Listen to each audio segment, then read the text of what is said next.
Sabarmati jail से Lawrence ने पप्पू यादव को धमकी कैसे दी? जैमर बंद करवाने के कितने लाख? बिश्नोई के चेहरे ने उगला सारा सच। पप्पू यादव को लॉरेंस ने ही धमकी दी या किसी और ने? लॉरेंस से थ्रेट के बाद पप्पू यादव के तेवर नरम पड़े क्या? एनसीपी नेता बाबा सिद्दीकी की निर्मम हत्या के बाद कुख्यात गैंगस्टर लॉरेंस बिश्नोई को ललकारने वाले पूर्णिया के सांसद पप्पू यादव अब खुद निशाने पर हैं। पप्पू यादव को थ्रेट मिला है, वो भी 3 अलग अलग लोगों से।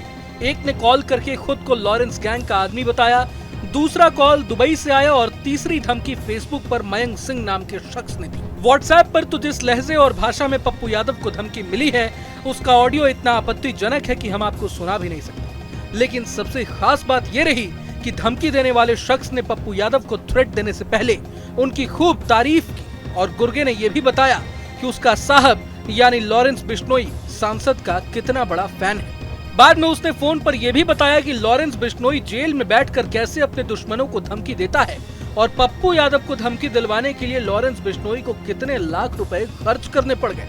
मगर यहाँ एक बहुत बड़ा सवाल ये उठता है कि क्या पप्पू यादव को सच में लॉरेंस गैंग ने ही धमकी दी है या फिर किसी और ने?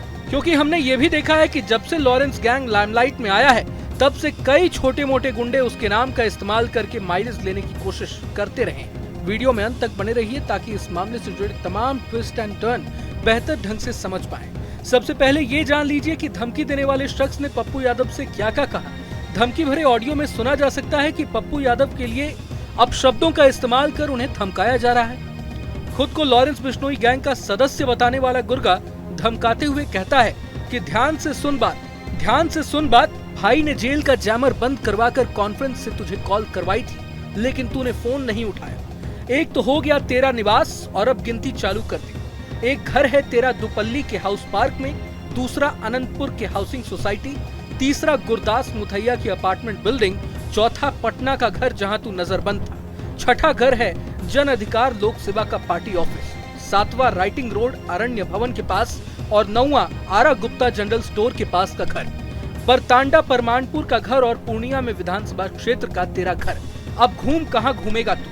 तुझे प्यार से समझाया था कि भाई से बात कर ले। भाई ने जेल का जैमर बंद करवाकर तुझे फोन करवाया और तू फोन नहीं उठाया। अब तेरी फिर वही हरकत हो गई। अच्छी भली सुलह हो रही थी, लेकिन बावजूद इसके तेरी अकड़ नहीं खत्म हो रही। अब सुन, भाई की तरफ से मैसेज सुन। ना तुझे कच्चा चबा दिया, 3 घंटे का टाइम है, न तेरे पीछे गाड़ियां आई तो कहना। जिस तरह से धमकी देने वाले ने पप्पू यादव के तमाम आवाज का बैक टू बैक नाम लिया, इससे ये तो साफ है कि सांसद जी के पीछे कुछ लोग तो लगे हुए हैं और उनकी रेकी भी हो रही है। धमकी देने वाला पप्पू यादव के पूर्णिया वाले आवास के आसपास की दुकानों का जिस तरह से नाम ले रहा है, मतलब साफ है कि सांसद जी की हर गतिविधि पर कुछ लोग नजर बनाए रखे हैं। एक ही नहीं बल्कि कई अलग अलग वॉइस मैसेज के जरिए खुद को लॉरेंस गैंग का गुर्गा बताने वाला शख्स पप्पू यादव को देता रहा धमकी। उसने आगे ये भी बताया कि वो पप्पू यादव को कितना मानते थे, साथ ही साथ जेल से कॉल करने में कितना खर्च आता है, ये भी लॉरेंस के चेले ने उगल डाला। लॉरेंस के गुर्गे ने कहा कि एक तो गलती तेरी और ऊपर से दिखा रहा है कि तेरी कोई गलती नहीं है। हमने तुझे बड़ा भाई बनाया और तूने फोन नहीं उठाया। तुझे पता है कि जेल का जैमर 10 मिनट बंद कराने के लिए 1 मिनट के लाख रुपए लगते हैं। जेल का जैमर बंद करवाना बच्चों का खेल समझ रखा है। खाली होकर अकेले होकर फोन पर बात कर मजाक समझ रखा है क्या तूने? क्या जवाब दूं कि तुझे बड़ा भाई बना लिया था मैंने और बड़े भाई ने कोई जवाब नहीं दिया, शर्मिंदा करवा दिया तूने। हमने तुझसे कोई मांग की थी क्या? उल्टा तेरी जान बख्श दी थी। तूने क्यों उल्टा बोला था? एक बार भाई से बोल देता कि न्यूज वालों ने उल्टा कर दिया, काट कर भेज दिया। जितनी जल्दी हो सके उतनी जल्दी मसला सुलटा ले। लॉरेंस के चेले ने पप्पू यादव को बताया कि वे उनके तमाम कामों की सराहना करते थे। बाढ़, कोरोना और विद्यार्थियों के लिए पप्पू यादव ने जो भी काम किया उसकी लॉरेंस के गुर्गे ने काफी तारीफ भी की, लेकिन अंत में कहा कि सलमान खान के प्रति हमदर्दी दिखाकर उन्होंने ठीक नहीं किया। बता दें कि पप्पू यादव ने बाबा सिद्दीकी मर्डर को शर्मनाक बताया था। उन्होंने एक्स पर लिखा था कि वाइस सिक्योरिटी सुरक्षा में सरकार समर्थक पूर्व मंत्री बाबा सिद्दीकी की हत्या महाराष्ट्र में महाजंगल राज का शर्मनाक प्रमाण है। उन्होंने लिखा था कि बिहार के बेटे बाबा सिद्दीकी की हत्या अत्यंत दुखद है। बीजेपी गठबंधन सरकार अपने दल के इतने रसूख वाले नेताओं की रक्षा न कर पा रही है तो आम लोगों का क्या होगा।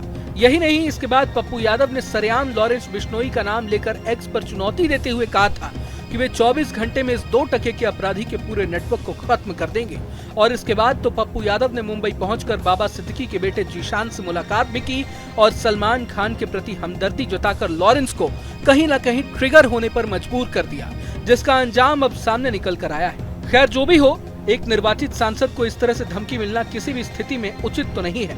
पप्पू यादव 6 बार के सांसद और विधायक हैं। पूर्णिया से उन्होंने 2024 के चुनावों में भारी मतों से जीत भी हासिल की है, लेकिन एक अपराधी के खिलाफ आवाज उठाने पर उन्हें इस तरह धमकी मिलना कितना सही है और उनकी सुरक्षा व्यवस्था कितनी खराब हालात में है, ये सवाल भी अब उठना जरूरी है। जानकारी के लिए बता दें कि बिश्नोई गैंग से धमकी मिलने के बाद पप्पू यादव ने गृह मंत्री अमित शाह को खत लिखकर सुरक्षा बढ़ाने की मांग की है। उन्होंने केंद्र सरकार से उन्हें मिली वायु सुरक्षा को जेट सुरक्षा में तब्दील करने की मांग भी की है। बहरहाल इस पर गृह मंत्रालय की तरफ से अब तक कोई बयान सामने नहीं आया है, लेकिन अब अंत में खुद पप्पू यादव ने इन धमकियों को लेकर क्या कुछ कहा है और लॉरेंस बिश्नोई को एक बार फिर उन्होंने किस तरह से हड़काया है, ये सुन लीजिए। इस रूप में नहीं लेता हूँ कि जब मैं दौड़ूंगा तो गिरूंगा भी, मैं तैरूंगा तो डूबूंगा भी, तैराकी भी कराऊंगा। उखड़ी में मुरी दूंगा तो समाज से कितना डर। आप हमें बताओ, घर भी ढुकेंगे, जाम भी कांपेगा। तो ये स्वाभाविक है, बचपन से मैंने झेले हैं। मैंने देखा है सामाजिक न्याय की लड़ाई में, सामाजिक व्यवस्था में कई तरह के उतार चढ़ाव। कहावत है, कुत्ता चले हाथी चले बाजार कुत्ता रुके। मेरी किसी से इस जिंदगी में व्यक्तिगत लड़ाई नहीं, वैचारिक में बात करता हूं। खाना नहीं है, मिर्ची लगी तो मैं क्या करूं। विचारों की बात तो मैं बोलूंगा। सुरक्षा ना सुरक्षा की जिम्मेदारी सरकार की है। मैं झारखंड की जनता की सेवा के लिए खड़ा हूं। पूरे मसले को लेकर आप क्या सोचते हैं, हमें कमेंट बॉक्स में जरूर बताएं। अगर आपको ये वीडियो पसंद आए तो लाइक करें और चैनल को सब्सक्राइब करें। वहीं तमाम बड़ी खबरों के लिए देखते रहें न्यूज नेशन।